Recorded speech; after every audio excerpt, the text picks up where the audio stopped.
Hey everyone, this is Kirk here again at OptionAlpha.com, and in today's Take 5 segment, I want to show you guys how you can use Delta as a substitute if you either don't have Thinkorswim or don't know how to add the probability of being in the money for any particular option trade that you're looking at. So a question that we get often, and I probably get at least 5 emails a day on this, is, Kirk, I don't have Thinkorswim or I can't figure out what the probability of my option being in the money or the probability that it's going to lose.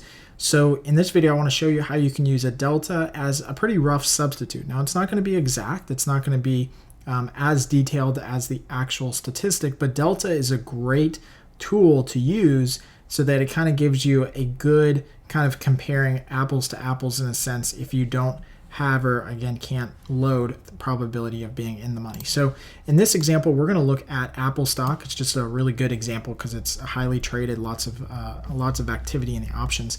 And you can see that these are the December contracts and these are the January. So whether you're in Thinkorswim or Schwab or Trade Monster or Trade King or whoever you use, interactive brokers, you're always going to have, the different contract months. Now, they will always give you the delta of any of the options. So that's pretty much on every broker platform. And if your broker doesn't give you delta, then you'd absolutely need to make a change.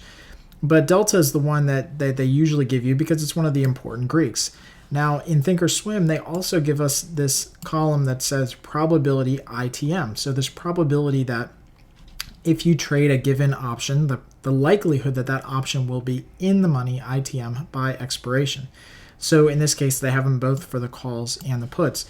Now, so we'll look at let's look at about the 120 strikes here just for Apple, just so we can compare, again, apples to apples for January and December. But in this case, the 120 strike has a probability of being in the money, which is a little bit higher than where Apple's trading right now. Apple's trading at 116.47. But the 120 strike calls for December have a probability of being in the money of 29.81.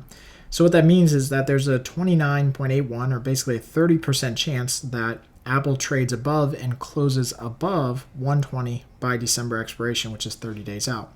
Now we can then use delta as an approximate probability because you can see the delta of those options is 0.32.